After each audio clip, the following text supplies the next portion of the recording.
gonna do? Grim. That's how it looks. I'll take Grim right now. I am the Grim Reaper. It's grim. Grim bosses are good. And make it grim. A grim tale indeed. It's a little grim. Meaningless and grim. It's the grim. It's Grim. Pretty grim, huh? Things look grim.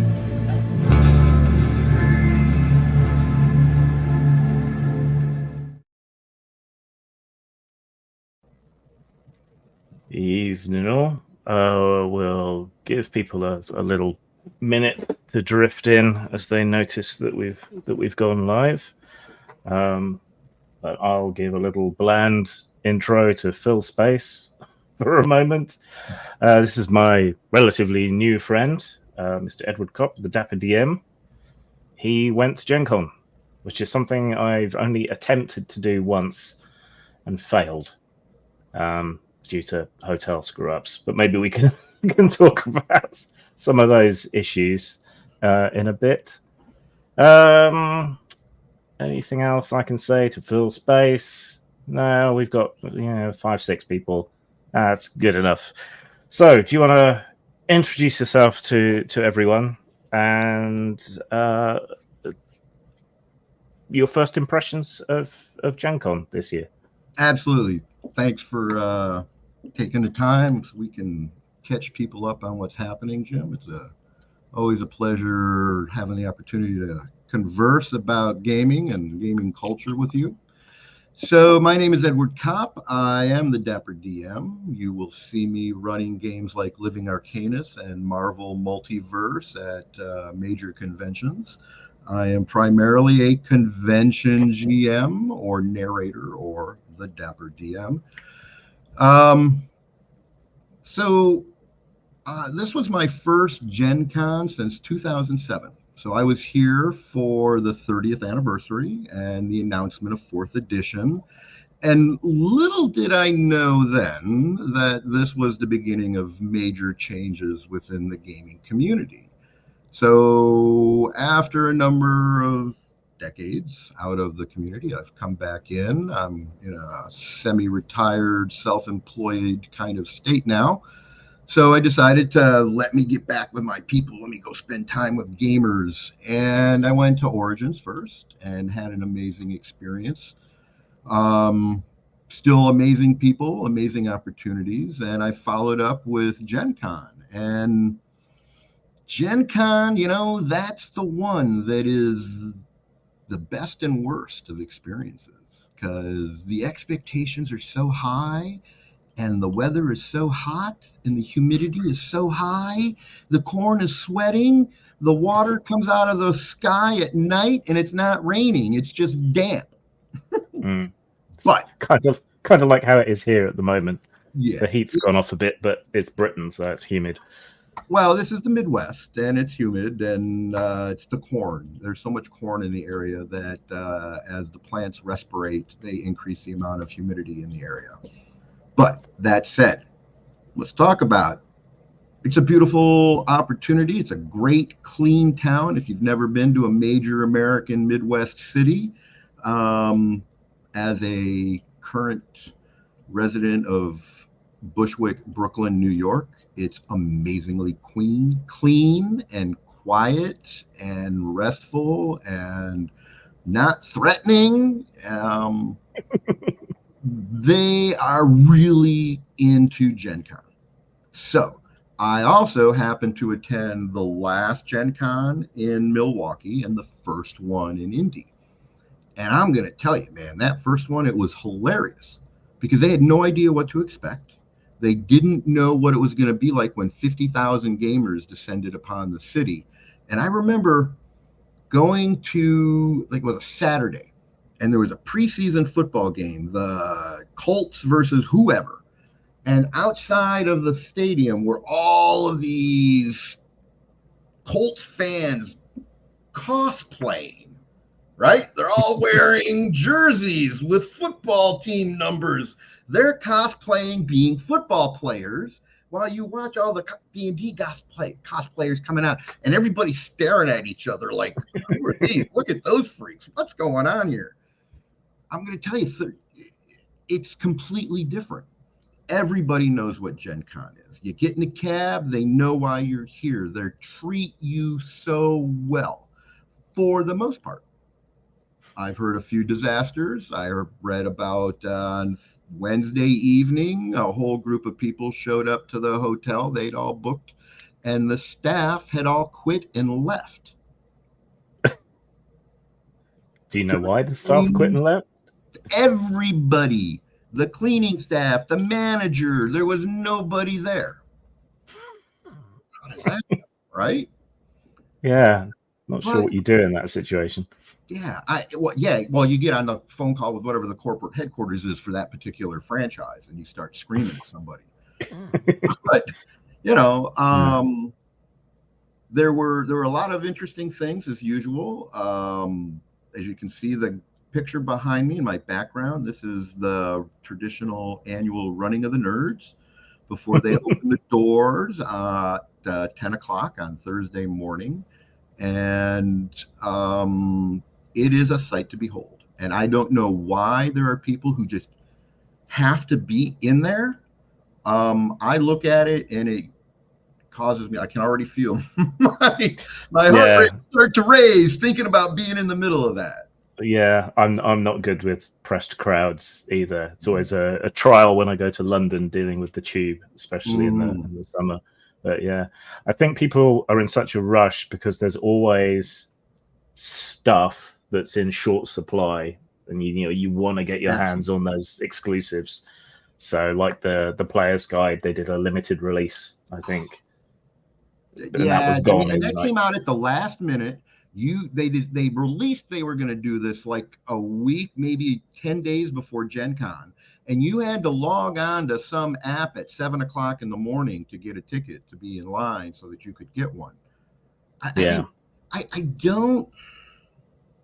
don't understand the mindset of a major company like Wizards of the Coast and Hasbro. I'm going to tell you, their presence there was anemic at best. Mm-hmm. And of course, at this point, they depend upon outside organizations like Baldman Games to run their convention tournaments and events. So, after this recent, we are focusing online, we are focusing on microtransactions and all of this stuff. They have abandoned the player base. They have abandoned us. Yeah, so that's a bit weird. I mean, the same thing has happened at tech conventions and computer game conventions. There used to be these really big events with exclusive stuff, and they really put a lot of effort in. And that seems to have died off quite a lot. Now, originally, I would have thought that maybe if they're taking that kind of computer game direction, maybe they'd have gone for some of that old school computer game convention stuff, like the big stand and people in costume, and you can't have booth babes anymore, but booth people in get-ups or whatever. As TSR used to build a castle. My God, they were amazing. The TSR castle, the Wizard's castle, it was like that was, you knew you were at Gen Con because you looked in and you saw it. Yeah, and it's not like that at all anymore. Even Paizo, the Pathfinder, that's like one of the major role-playing game events. Their presence in the vendor hall was, no more than anybody else's. Let's put it that way. Yeah, it's disappointing. Yeah, so I don't have anything to compare to these big US conventions. Mm-hmm. Now, I used to go to Games Fair, which was kind of our equivalent of Origins when it was run over here. And I used to go to Eurogencon whenever it was in the UK. But I think the last Eurogencon ever was, would it be 2001, 2002? Wow. Because the people running the event screwed it up so badly. They lost. Nobody wanted them to do it again. And and then after that...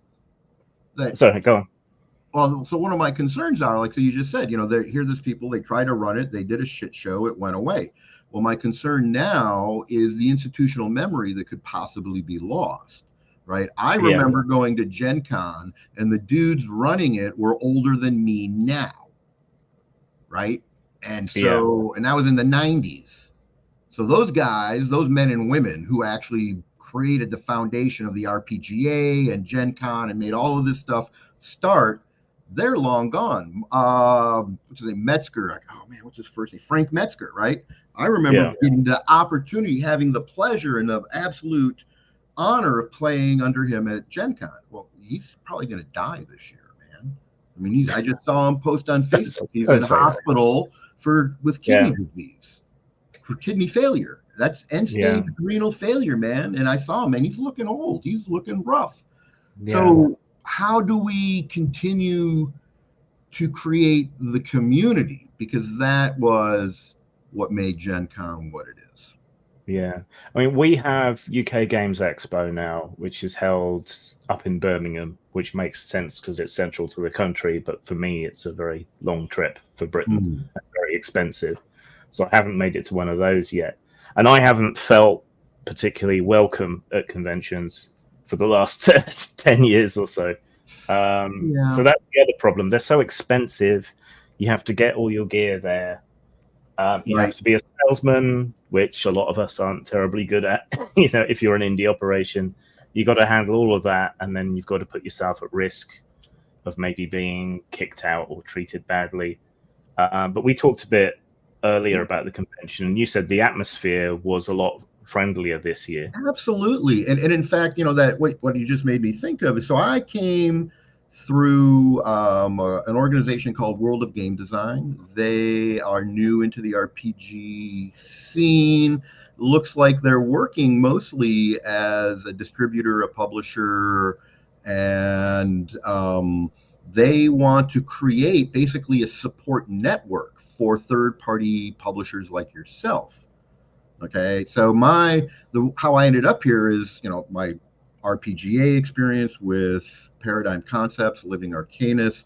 This is really like my channel on YouTube is Chronicles of Arcanus, and that's really my setting passion. But my overall enthusiasm is for gaming in general, and how do we move forward with this industry, because I see a lot of the shitty stuff that I was able to avoid starting to fade away.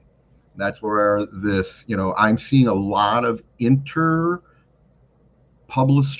collegiality, a lot of understanding that now that WotC and Hasbro have made it absolutely abundantly clear they don't care about role-playing, there's going to need to be a realignment among third-party publishers, and they need to come together almost like an old guild system where they support each other. And so at this Gen Con, World of Game Design, they supported Amodius. So I don't know any of the gaming companies, but Asmodee, that's it. So and Modifius, they were supporting them for the RPG, for getting them the GM support. There were a number of publishers who wanted to run events, and World of Game Design became kind of the coordinator of making sure that various publishers had access to Game Masters. Now, this brings up kind of a bigger thing, right? So you bring up, what is your experience like at Gen Con? Well, what makes or breaks your experience is who's running the game at the table. And so how the next thing I see that this type of organizing can do is ensuring that your game master actually knows what the fuck they're talking about. And I've heard time and time again, I sit down, this person doesn't know the rules, they don't know the setting. The only reason they're there is either because they wanted a badge, a room, or somebody asked them to fill in at the last minute. Yeah, I should just pause a moment there and explain something. If you haven't been to any of these big conventions, you might not understand how it works necessarily. But usually, in order to get volunteers to run games and to host events and do other things, they offer people either a comp ticket or a comp room, depending how much they contribute, right? And sometimes transportation. Sometimes transportation. That's becoming more common. Yeah, that's probably because conventions are becoming more broad anyway. They're becoming more nerd conventions than just necessarily gaming. So you get voice actors and TV stars and stuff show up. But the other half to this is you're having to pay to go to these games, right? So paid GMing is still new and it's a bit controversial outside of conventions. At conventions, it's already been going on for years. But what that means is, like, you've paid for your convention ticket, you've paid to travel to the convention, you've paid for your room and board, you're out of pocket on meals and everything else, and you're paying for each game or event that you attend. And so if you attend that event and the GM doesn't know what they're doing, or you don't have a good experience for a reason that's obviously them, there's money at stake, and that tends to make people more annoyed. So that's why it becomes important. And what I've been using as the analogy, right? So people are spending a couple grand easy to come to this event now. And you know where else Americans go and spend a couple grand to have a great time? The happiest place on earth. And Vegas. let me tell you, yeah. I've never been to Vegas, but unfortunately I have been to Orlando. Not unfortunately, I've been to Orlando a couple of times. And so from a professional chef point of view, I had a buddy who got married there. I was like, what? Yeah, it's going to be amazing. I'm going to tell you, it was amazing. It happened so well. Everything was orchestrated beautifully. The setting was gorgeous. I mean, boom, they made it happen. We spent thousands of dollars and nobody went away going, oh man, I got ripped off and all of this. No, the goal to hospitality, the goal to establishing a return clientele is you exceed expectations. And the way you do that is you have to give it away to make money. Yeah. But you create your own monsters. So I worked for one of the biggest assholes in the world down in Miami, and he could push food out of a kitchen and make a profitable business. And those were his two secrets: is you have to give it away to make money, and you have to realize that once you say yes to a special request, you're fucked. Because now you always have to fulfill it because you've done it once. So choose wisely which monsters you create. So to get to the paying, I've been primarily a convention DM and convention goer since '93. Paying, I was at various points in my life in the early 2000s. I was like, man, how do I make money doing this? Before I went crazy full time into chefing. At Gencon, now it was $12 to sit at my table, but it was a 4-hour slot. You got a copy of a really nice, high quality copy of a one-shot adventure that you were going through. And I taught you the game. And by the time you left at the end of that 4 hours, I had structured this pre-generated, pre-published Deadpool adventure and made it work for a convention. And you come away, you're ready to play. And my last table were guys who wanted to learn how to run it. And so then, man, we just started ripping it apart, and we paused here. We talked about this, the mechanics, and it's such an amazing opportunity being at Gen Con. For me, it's something that happened in reverse. So when I went to culinary school, I went to the Culinary Institute of America in the Mid-Hudson Valley. And when I first got there, I was like, holy shit, it's like I'm at Gen Con.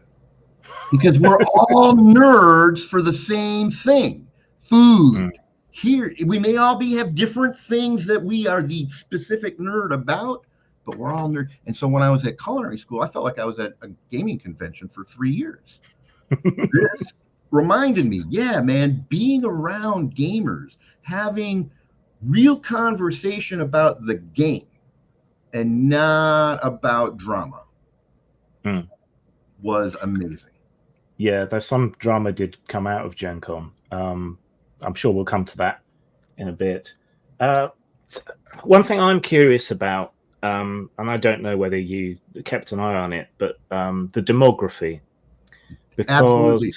Because last Gen Con, there was a camera set up showing everyone who came in, and it was still overwhelmingly white middle-aged men was Correct. the primary demographic.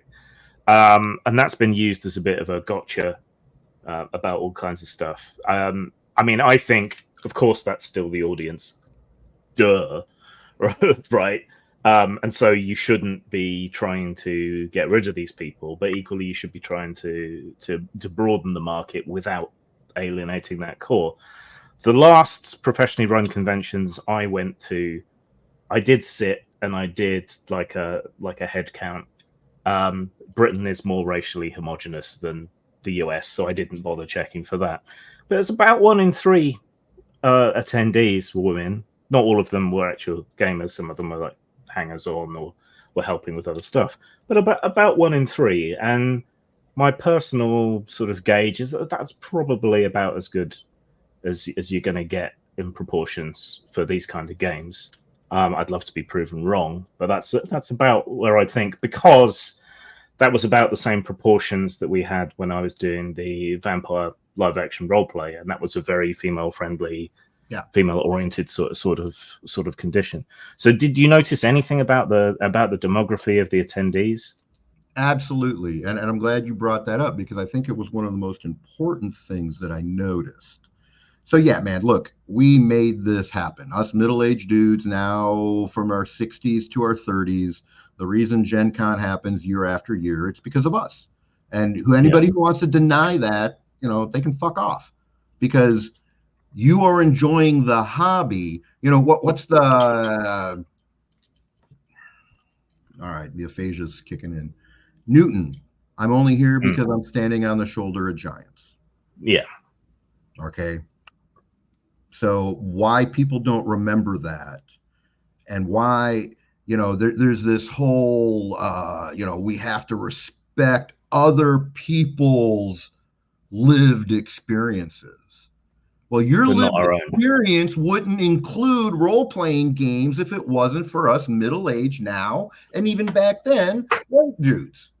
So now you have the opportunity. Let's be one community. Let's not alienate each other. So what did I see that was the most encouraging? I saw lots of parents in their 30s to 40s with their kids. Some very young kids. I mean, like, kids that I don't like to be around that age kid, 5, 6, 7. That's just me. I just you once they can go to the toilet by themselves, they're all right, Yeah. But it was awesome. I mean, they and the community again. So, I can imagine people is kind of thinking, oh yeah, all these middle-aged dudes, they're just going to be real dicks about all these kids being around, and they're going to make it. No, man, everybody. I mean, again, man, role-playing gamers in general, but role-playing gamers, they're the best of us and the worst of us. And the ones that are really bad, like, they don't seem to be around during the day at Gen Con. If they're coming out at night, and I'm not seeing them, and the kids aren't having to interact with them. So that to me was like one of the most promising things, to see that gaming is a generational thing. I had one table where I had a father and a son. Father was probably in his late 40s, early 50s. The son was maybe 13. And then the other 4 or 5 people, 5 people, because all right, that was a 7 top that time. The other 5 people, they were all friends from Canton, Ohio, who had known each other since 2000, 2001. Yeah. Right? It's always cool. And so I am not sure. I'm not sure though how I feel about kids at role-playing conventions. Obviously, I tend to prefer more adult games, horror, sexual themes, all of that kind of stuff. And I'm feeling a bit. This is another reason I don't go to conventions anymore. Is that I started feeling a bit squeezed between, you got like, we want everything to be family friendly, is sort of coming in on one side, and we want everything to be squeaky clean, politically correct coming in the other. And I felt squeezed in the middle because they weren't making accommodations for people who wanted to play something edgier, darker, wanted to run a horror scenario or whatever. You had to be safe so that if a kid walked past your table, they weren't going to end up traumatized. So that's. Well, I actually have a plan for this, right? I mean, this is just so you know, if you guys never met me before, I don't bring up a problem without a solution. Okay. That my business is called Kindly Inquisitors. Problem solved, solutions found. All right. And the solution is we need to think about the tracks of entertainment. So we need to have family programs. We need to have general programming. We need to have 21 and over programming.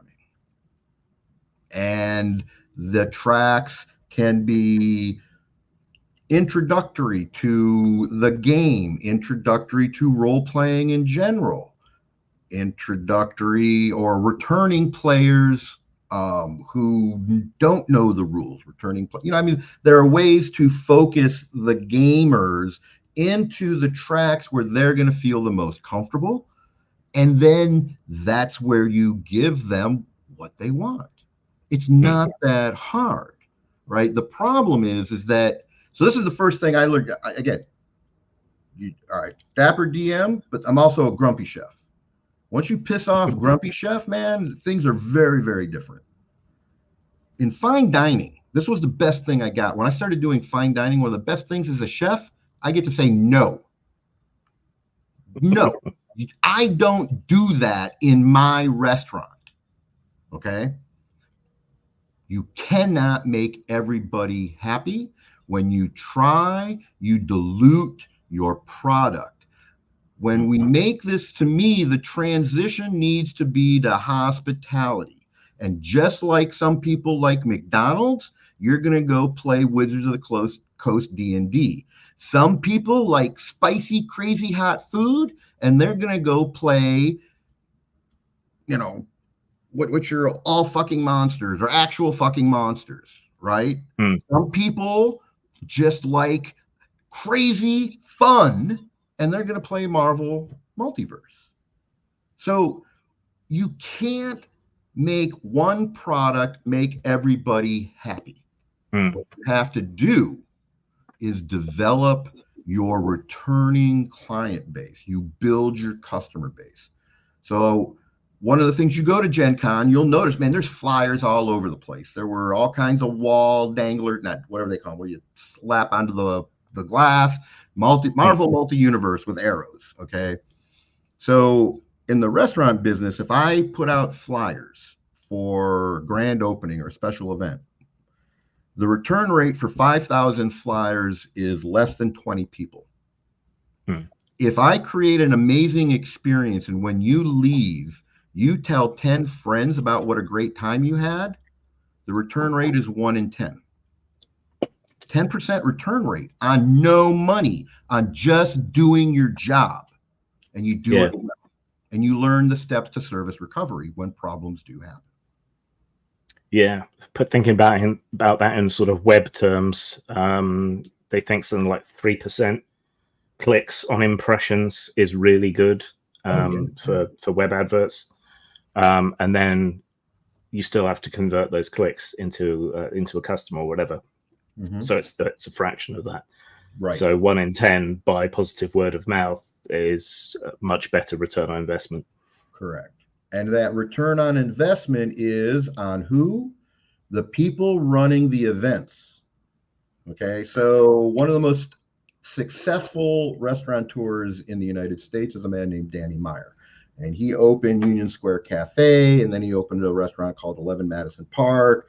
It won 4 New York stars in the Times. It won 3 Michelin stars, and he sold it because that's not what he does. He's very clear. He says, I don't run, 3 Michelin star restaurants. That's not what I do. What he does is focuses on hospitality. And that's So if where we he focuses is on his staff, and he ensures that. So he lives by my management philosophy. This is what he lives by. It's called servant leadership. And what that means is that I ensure you have everything you need to do your job. So to push the restaurant analogy a bit too far, then probably in this analogy, the game company would be the back of house. The creative director would be maybe the chef. The writers and the artists would be the cooks and the pan washers and whatever else. And then you've got front of house. So you've got the maitre d', and you've got the waiters, the greeter, those kind of people. And what we've got at the moment is we just go out onto the street and we offer people a free meal if they'll come and wait tables for us. And then we act surprised that we get a bunch of weirdos, freaks, and people who are just in it for a free meal. Imagine that.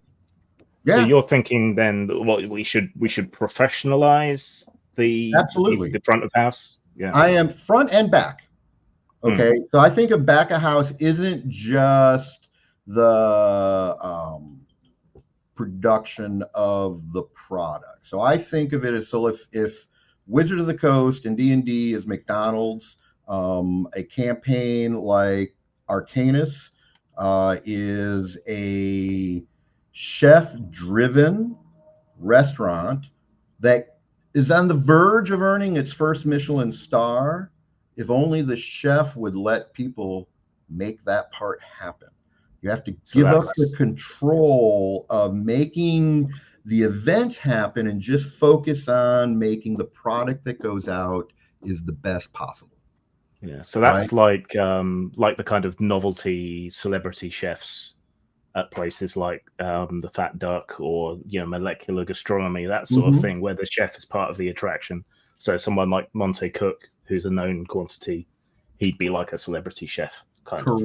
Correct. Well, and so that would be more of a celebrity chef. But so let's take again my little pet campaign is Arcanus, World of Shattered Empires. And Henry Lopez has put together this amazing setting. He's not well known. Well, I was one of those chefs. Nobody knows who the fuck I am. But if you knew me and you tasted, so this is what I would tell people. Go, look, I'm not a fancy chef. I'm a flavor chef. And chefs respect my food. That's all I care about. Right? Yeah. I don't care if people want X, Y, or Z. That's not what I do. What I do is when you take a bite of my food, you go, and you're ready for the next bite. Not you look at the plate and go, oh, that's so beautiful. And I have friends who do that, and they're amazing at what they do. Just a different thing, a different clientele. So the goal is the people who want the fancy, they're going to look for that kind of thing. It can be done. The people who want, comfort food, that can be done. And then so for me, so I'm a certified executive chef. I'm also a certified cannabis chef, and I'm also a certified sommelier. Why can't we have a certified game master, a certified convention coordinator, and a certified player? Yeah. So I'm going to tell you, man, when I sit at a table and everybody's been playing this game for years, and you're playing a 6th, 10th level character, and you don't know what it does, you don't know what your spells are, you can't, that is as problematic as having a DM who doesn't know what the fuck they're doing, especially in something like a convention living campaign. So your idea is to kind of set up a way that we could certificate people and say this person is an approved, games master for this system or whatever. They've I don't know, passed the bar or whatever when it comes to D&D. Yeah, we would set something up like a certified executive chef training program for these various types of streams. And I would say, just off the top of my head, okay, so you get that first level of certification, that's the $5 table. right? Mhm. You sit down, you're a new player, $5 DM, $5. Someone, as they move up in certification, they can command a higher price per table or per seat until we create and get you to the point where you are at whatever advanced level. And then all we do is you get to whatever the market will bear. And we Yeah. will support you. I think this is kind of the direction that a company like World of Game Design should head. That there's some other people who are looking at this.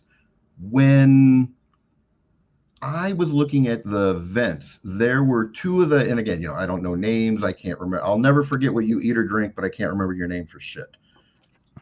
There were two of the big names from YouTube not organized, the live role playing that are regular streamers, and it was $125 a person for a table of 6. And I've seen some of those people now, and they're entertaining if you don't actually play D&D. It's kind of my feeling. Yeah. They don't, some of them they really know what they're doing and they're really talking, but the players don't seem to really know the game as well as I would expect. And yeah, man, if someone like that can earn $125 a player, people with decades of experience who can run an adventure off the top of their head with no awkward moments, Yeah. that is going to become a luxury product. The goal is to create the market's there. We just need to create the product to fill the need. Yeah. And I think there's going to be a contraction in the business over the next few years, but hopefully there's enough momentum and money now to keep things going a bit more. So there have been similar ideas like certified referees for Magic the Gathering. Mm-hmm. But that all kind of collapsed because they weren't doing proper background checks on people, and there were like people with sexual assault records and things, worming their way into that community and being referees. So, it starts to get. It's a great idea, but I think it starts to get more and more complicated the more you look into it. But then that also increases the value of having it.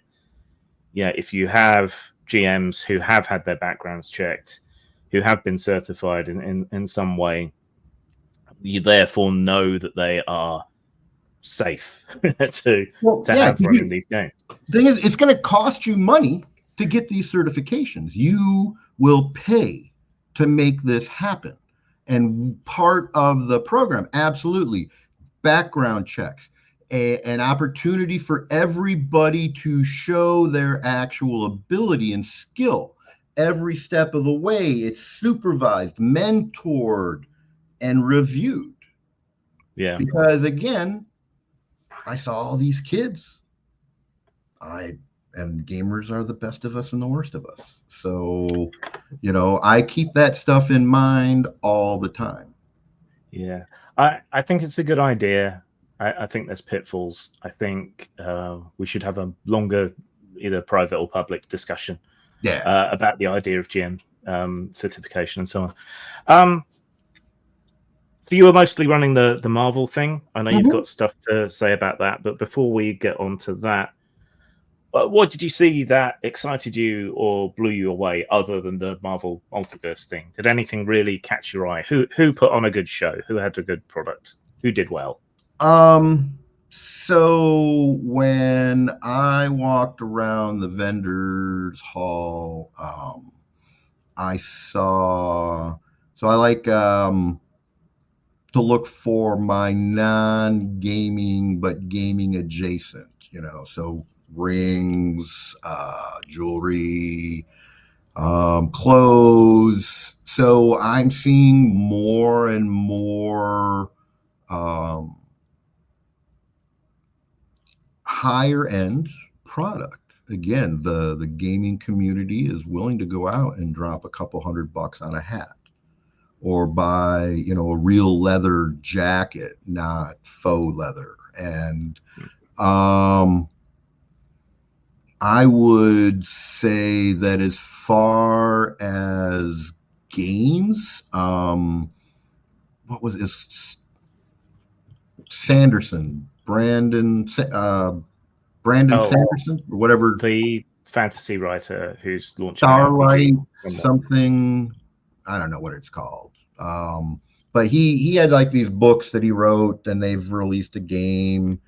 That was really popular just because the author is very popular among the nerd crowd, the fantasy nerd crowd. Yeah, he's funded his novels quite a lot through crowdfunding, I think. Yeah, I think. And he's known for making sort of in his fiction, he's known for making sort of complicated magic systems that kind of make an internal sense. So I think that's those two things certainly appeal to a certain demographic of gamers. So. And the other card game that I saw that was pretty popular, at least people were talking about, was Ultraman, which kind of like surprised me. It was Ultraman from when I was a kid. I was like, really? All right, cool. And then like just activities. Like one of the things I thought was really interesting, pins have become a really big deal. Right, there's pin trading for Gen Con. Various vendors put out a Gen Con pin every year, the convention itself. So it becomes kind of this scavenger hunt. Everybody now has a little participation ribbon that you can attach. So you get these big long strings of ribbons that are telling everybody what you did. I ran into this kid who had like 204 of them or something. I mean, and there's only like, you know. I can already hear someone talking about participation trophies. Yeah, exactly. And that's what it is you run around from thing to thing and you grab a little, you know, you say, oh, that's cool. And you get your little demo and you grab their ticket and you move off to that. I see a lot more of those types of games within the games, you know, games within the convention. And I like that. I thought that was a lot of fun. That kid who had all those things, it was hilarious. I was like, oh yeah, man, my buddy Scott, that would have been him back in, you know, 93, 94. He would have been running around getting every one of those. Yeah, we had badges from the old conventions. You used to get a nice big bag of swag just for attending. I don't know if they did swag bags because I never got one. I only got a swag bag at the end from the company that from the World of Game Design. They gave us some support stuff. So I know you've been bursting to talk about Marvel Multiverse because you're really keen. So I'm going to get some words in edgeways beforehand, and then I'll just let you let you go off. I own a lot of superhero role-playing games, but I have never played any of them very much. Probably the old Marvel superheroes, the phase rip systems, the one I actually played the most. We used to use Aberrant to run a game set in the Wildstorm universe, even though there was a tri-stat version of the Authority that didn't work very well. Never played Heroes Unlimited. Yeah, it's Palladium. What are you going to do? I've got the Margaret Weis Productions Marvel game. I've got a very rare and undersold diceless Marvel role-playing game. I used to have a copy of DC Heroes. I'm not sure where that is now. And a couple of others here and there. But they don't get a lot of play. Me and a lot of my friends, we were into our superheroes for a long time. But just none of the games ever quite scratched that itch. So on that basis, and with my superhero blurb out, tell us about Marvel. Well, so what I'll tell you is that so when Marvel Superhero came out in the 80s, I hated it. I couldn't figure it out. It didn't make sense to me. I couldn't make my own character. After that, it was Villains and Vigilantes. A friend of mine met Jeff D and played under him, and then he would come and run us. I played Hero System. I've played DC Heroes. I enjoy superhero games. I think that's what D&D 5th edition above 15th level is it's a superhero game, and that's why lots of hardcore fantasy people just kind of stop at that point. So the Marvel Multiverse system, it's called the D616, which is kind of a gimmick, right? Because this is the 616 Marvel universe, is the the continuity universe. And oddly enough, it's a gimmick that works. I was very, very surprised at how, like I use the term, elegant the system is. You roll the dice once. There is no way, there's almost no negatives to characters' actions. There's only things that make it better, make you move forward, and allow you to continue to make the action move.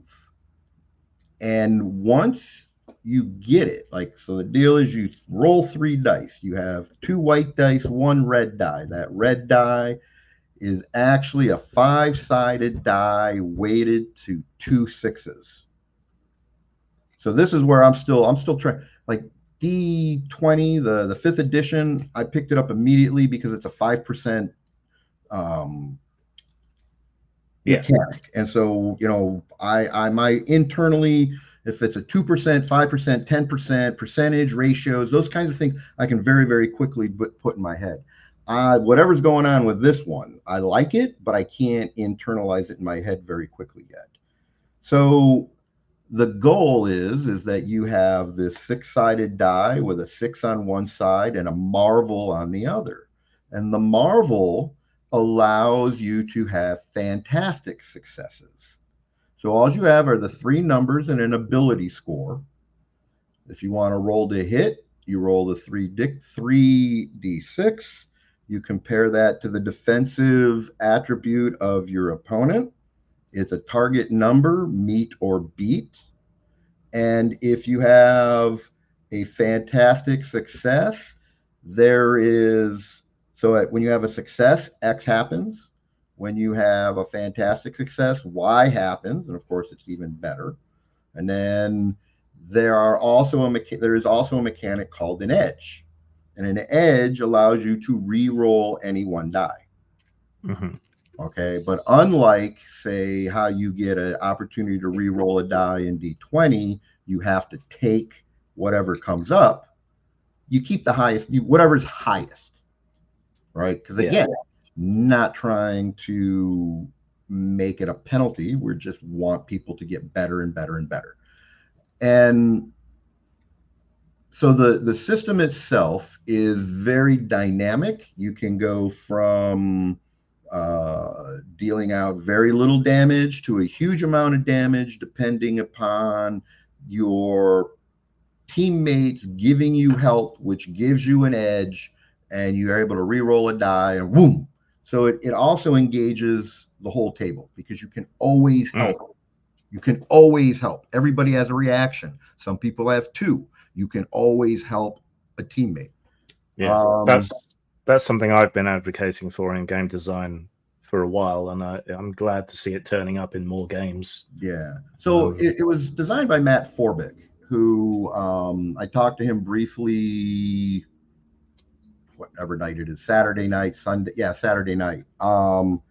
And basically what had happened is it was him and a mathematician who'd come up with some crazy, really complicated, where you were adding 3-digit numbers, and they ditched that guy, booted it back to him, and he started from scratch and kind of had this idea. He'd always had kind of this, let me check about what you're talking about, this help action, giving an edge so that you can try to improve what you just did. It's pretty, like I said, elegant. I've never even thought that about a game system before. Yeah. So I think Engel, which Steve Jackson Games put out the English version of, that used 3 6-sided dice. And obviously you were playing angels or devils.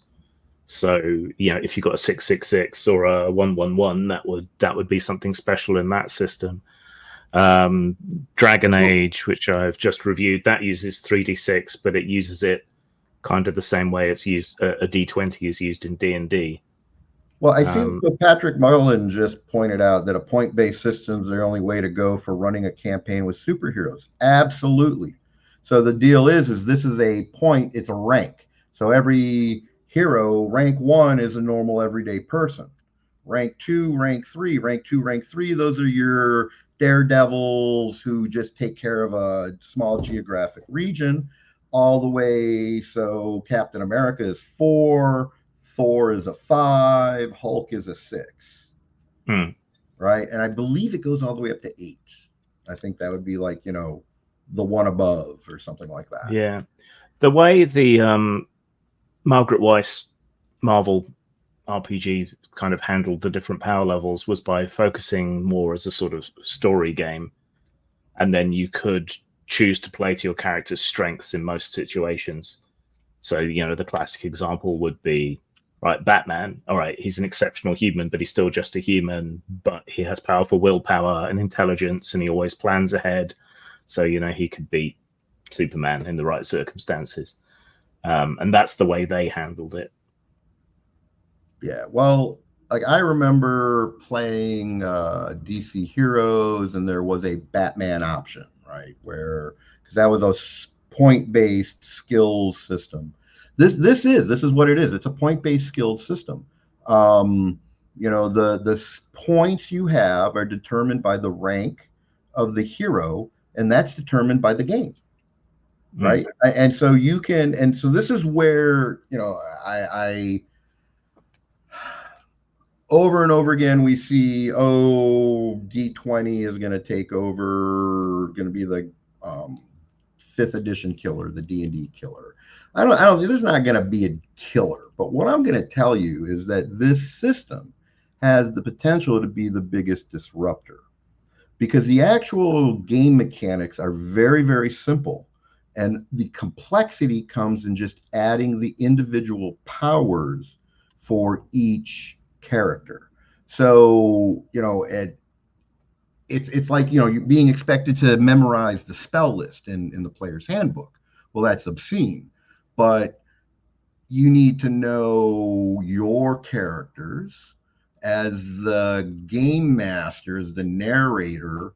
Where I ran into a complication is I didn't know all the powers for the NPCs, for the adversaries. But once I started putting it together and I got my head around it, it wasn't that hard. But it was a thing that I noticed that if I was running this regularly, I would want to have the equivalent of the old spell decks, right? I would have a power deck. I need something that's easily accessible so I can pull out the powers I specifically need for this one character. But that said, their online support is through Demiplane, which was just bought by Roll20. But the Demiplane character sheet, so this is my deal with Roll20. The United States Navy trained me to repair, operate, and maintain the most advanced weapon system in the world, and I can't figure out how to use Roll20 on my own.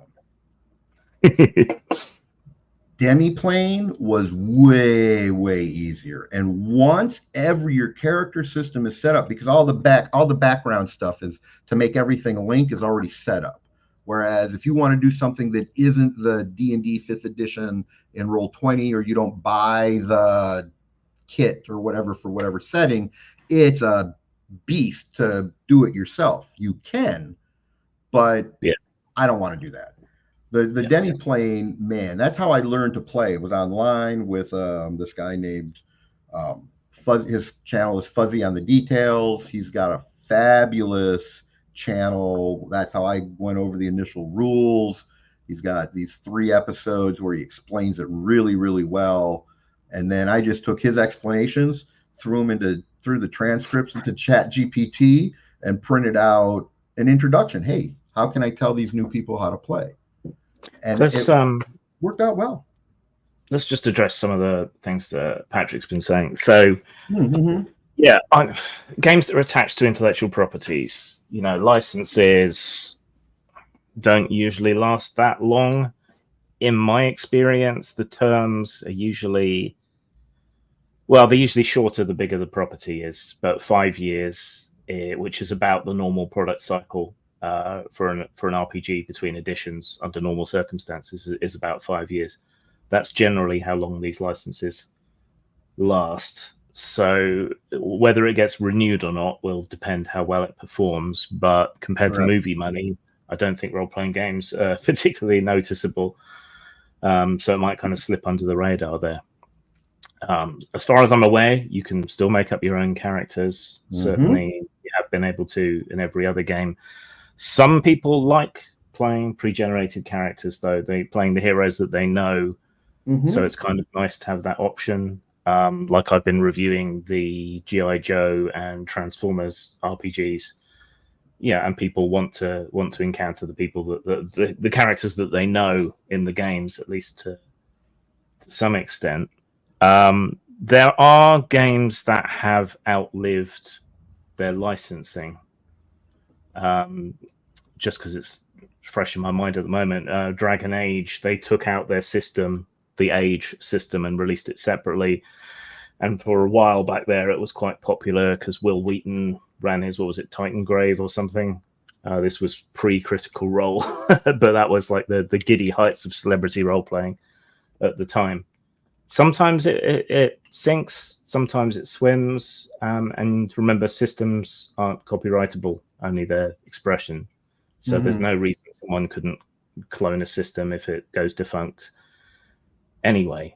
But yeah, again, when we were talking before, you said it was usable as like almost a generic system even. Absolutely, and that's what I'm most impressed about. So you strip away the setting, the power sets are anything from melee to magic, right? Your cam's frozen, by the way. Oh, might want to just stop it and restart it. That might work. Oop. Am I still here? I can still hear you, just your camera's frozen. Interesting. Let me not worry about it as I play around with this. So what I saw happen was there's a system that is designed to help you feel like you're playing a superhero, right? And that's what you come in, you know what the characters are, like you said, with the pre-gens, and that gives you an opportunity to kind of slip right into the game very, very easily. What I didn't like about the original Marvel was I couldn't have my own character. So yes, there is a build your own character. One of the things that we've been starting to discuss, is how to create like a living campaign, a way to allow more people to create a character and go from one to another campaign or convention. There's lots of easy ways to do that, because you can take this system, strip out Marvel, and let's say you want Conan level sword and sorcery. Well, then all you do is say these are all the power sets that are available, right? All the powers are in sets, and then there are different ways to add different individual powers. And you can do that all the way from sword and sorcery to, high space opera. Yeah, you're still frozen, by the way. If you decide that where you're frozen looks unflattering, you can just turn off the camera, and then you'll just have your little icon, and that's fine too. There we go. Whatever. I don't know what happened. I was trying to grab Fuzzy's link and put it in the chat if anybody was interested in learning. What was it called? I'll find it. Don't think it'd let you put it in the chat, so I can do it. But what was it called? Fuzzy on the Details.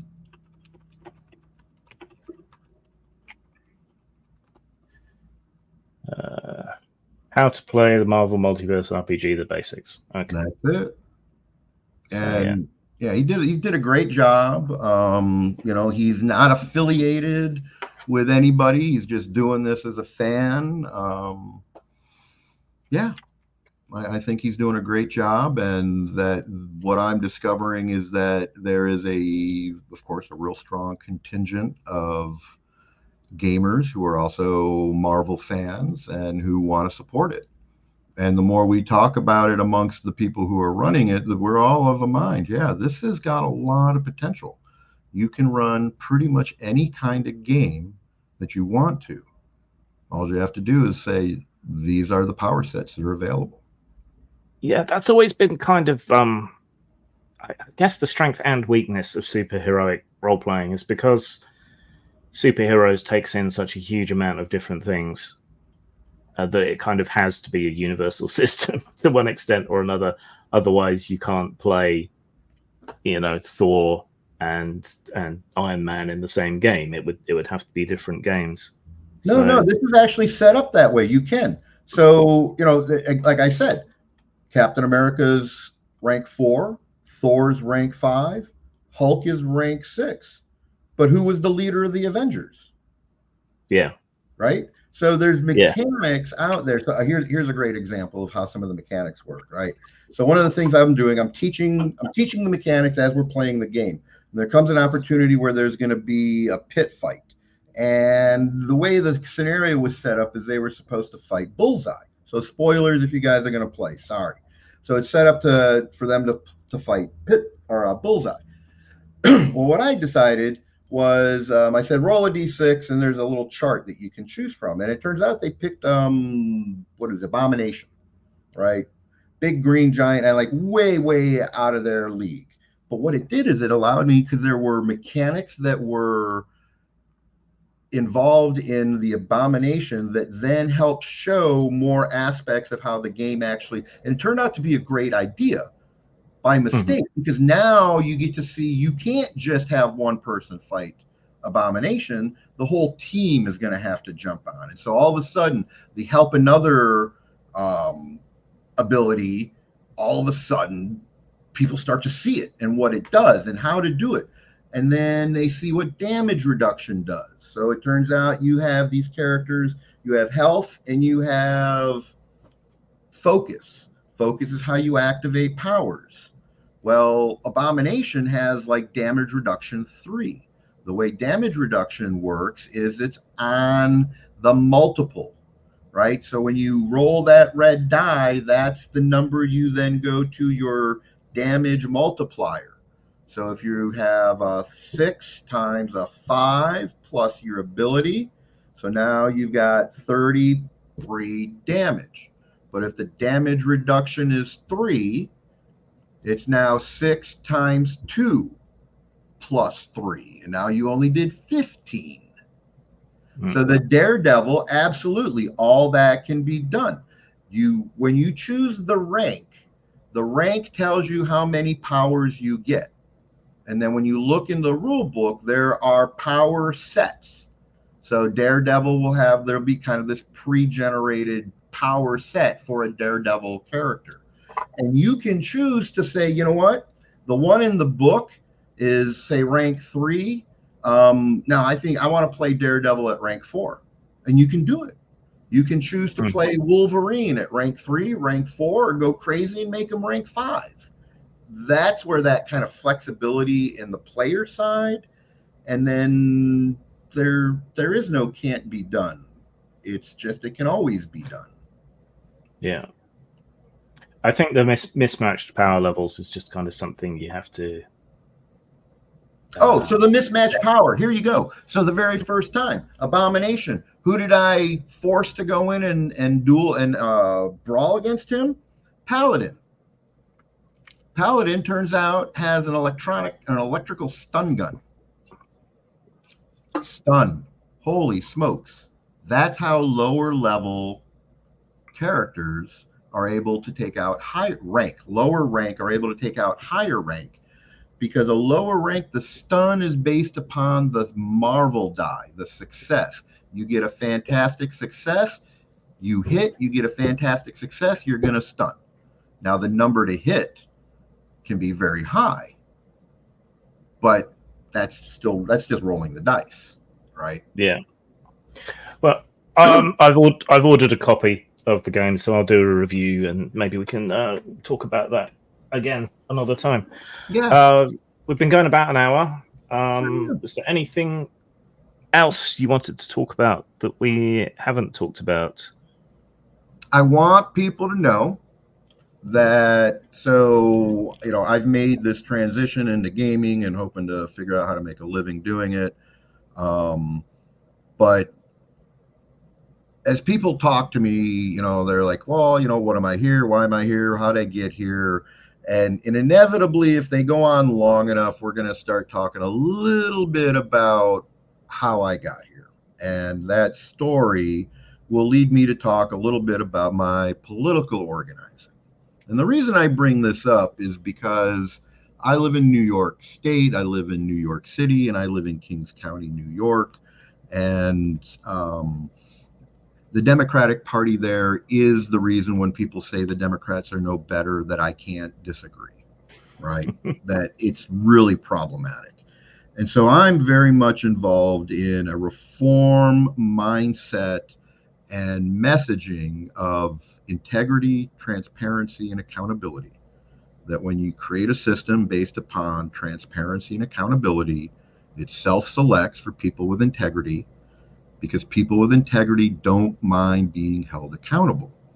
And I'm going to tell you, I've had this message, I've said this message multiple times, both at Origins and at Gencon, and it doesn't matter what your political orientation is. As gamers, we all recognize that that's the truth. And I believe that gamers can make a difference in all aspects of the political arena, if only we would insist on the same adherence to rules of our politicians and our electeds as we do of the people sitting around the tables around us. Yeah, play the game, don't cheat. Yeah, because nobody likes a rules lawyer who cheats. That's why I don't like Mitch McConnell. That's not the only reason, but that's why I actually that's why I cannot abide that man. Well, this isn't a political stream. I am probably going to do a political stream afterwards, Awesome. in a little bit, talking to people about the ongoing stuff in the UK. But yeah, good luck for us, my friends. Yeah, for us for now, I think that's it. So fairly positive thoughts on Gen Con then, but poor showing from Wizards and Paizo, sounds like. Yeah. It's a shame. All right. I will see you guys in a little bit. I will be back. I've decided to do a live stream on the stuff going on for reasons that I will explain when I do the live stream, which should be in about 20 minutes or so. So I'll see you then. And nice to see you again. Dapper DM. Take care, everybody. Ciao.